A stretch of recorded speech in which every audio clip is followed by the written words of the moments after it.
Hi there. It's been a while, hasn't it? I just saw Pixar's Inside Out 2. Well, actually, I saw the movie on June 16th. I wrote down my thoughts on the movie the day I saw it, but only got around to recording this video today, November the 8th.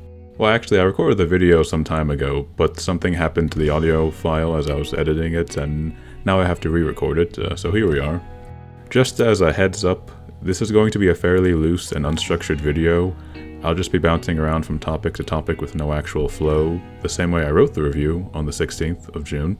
And I think that's fine for a review, since I'm not doing some deep analysis into the characters or themes or trying to argue any thesis statement or something like that.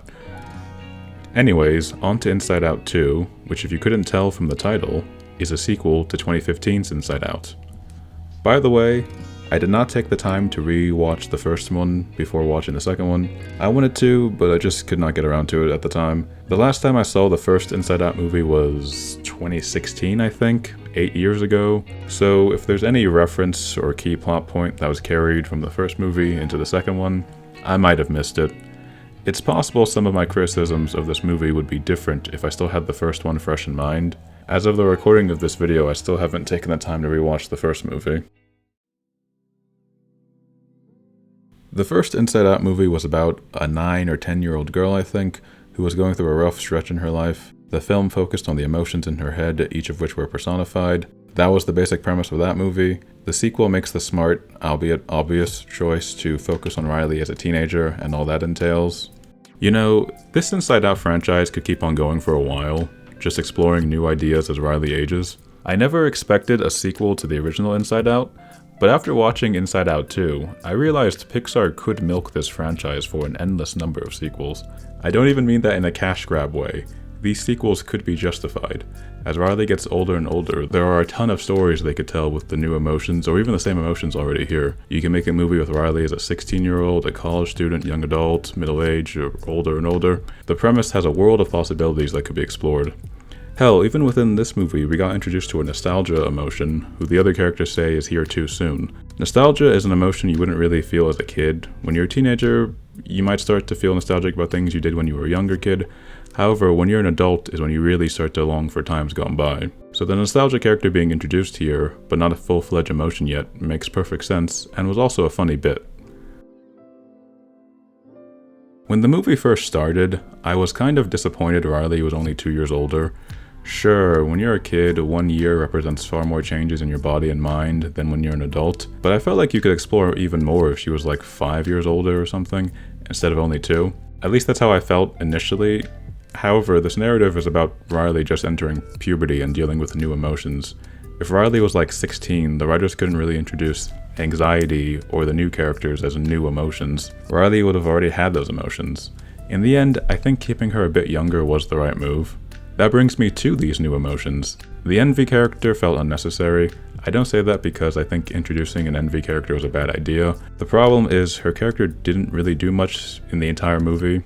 I actually forgot what her emotion was for a minute because, again, she didn't do anything and her emotion didn't affect the plot in any way. Sure, embarrassment's emotion didn't manifest often either, but at least the character did some things. Envy was just kind of there. These Inside Out movies can't really have well-developed, fleshed-out characters because, for obvious reasons, the characters can only exist within a narrow range. The main appeal of these movies is the creative and often very funny ways the writers develop the human brain and emotions in this fantasy land. Things like the sarcasm or memory balls. And Inside Out 2, much like the first one, does a very good job of that. In the first movie, the central theme revolved around Joy, Riley, and the audience learning the importance of acknowledging sadness. You can't be happy all the time. Sometimes you need to cry and let it all out. Basically, this butter speech from South Park, which coincidentally enough, I probably saw that episode of South Park for the first time the same year I saw Inside Out 1. Well, yeah, and I'm sad. But at the same time, I'm really happy that something can make me feel that sad. It's like, it makes me feel alive, you know? It makes me feel human. The only way I can feel this sad now is if I felt something really good before. So I have to take the bad with the good. So I guess what I'm feeling is like a beautiful sadness. Sometimes life sucks and you have to give yourself space to process that.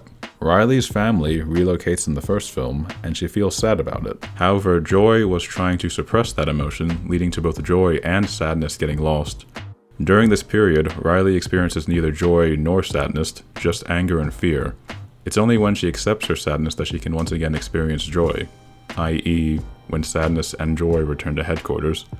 In Inside Out 2, Riley grapples with anxiety as she navigates making new friends, coping with the soon departure of old ones, and striving to make a hockey team.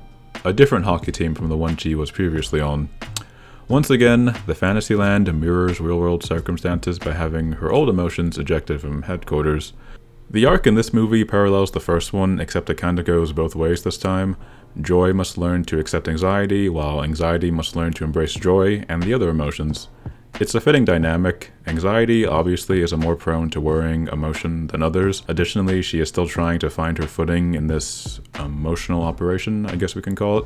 It's reasonable she would not be good her first time on the job. It makes sense in the real world too. Riley, as a teenager, also faces the challenge of managing this novel emotion. It is yet another example of these Inside Out movies artfully illustrating the emotional process in this fantasy world. There were a few plot contrivances. The one I can still remember is the fact that the Blue's Clues character could have escaped the secret vault at any time because of his dynamite, but he never did for some reason. I guess one could say he needs other people to activate his backpack thing, but if that is the case, why did he not ask the video game character? Maybe the video game character didn't have enough confidence, I guess? Also, this isn't a plot contrivance, but it's a bit weird that the Blue's Clues character and the video game character escaping the secrets vault did not manifest in the real world in any way.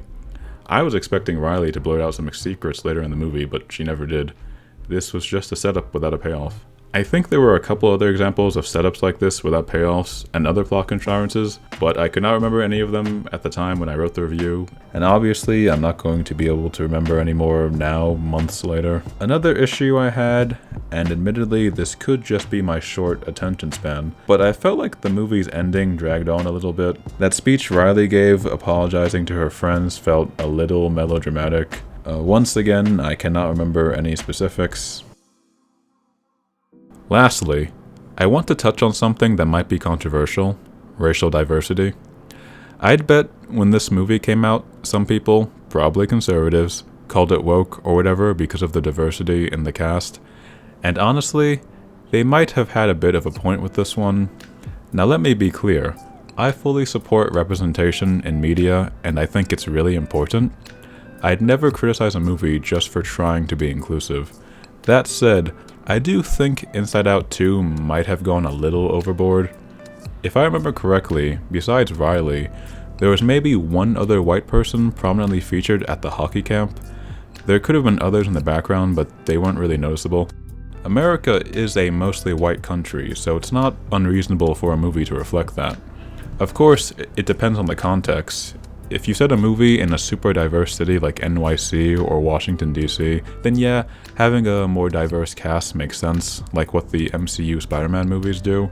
To be fair, Riley and her family do live in San Francisco, which is a majority-minority city. However, it's not like 0 white people live in San Francisco. If I'm not mistaken, I believe white people still make up a plurality of that city's population. And since hockey is a sport disproportionately played by white people, it was a little odd that there were so few of them at the camp. Don't get me wrong though, this wasn't some major problem with the movie that really bothered me. It was just something I noticed and found mildly amusing as I was watching the film. Like, I was just imagining some Disney executive looking over the shoulder of the writers, telling them to make sure that the film had enough diversity in the cast. So with that, those are my thoughts on Inside Out 2. As I mentioned earlier, it has been years since I saw the first film, but I remember thinking it was a great movie, one of Pixar's best, and I think Inside Out 2 holds up to that same standard. Now, if I went back and rewatched the first movie, maybe I think to myself, wow, the original is way better. But based on what I can remember, I'd say the sequel matches the quality of the first. And yeah, that wraps up my first video in over 2 years, I think. I was going to include some channel updates in this one, but the review ended up taking longer than I expected. The video is longer than I expected. I'll save those thoughts for a future video. Thanks for watching.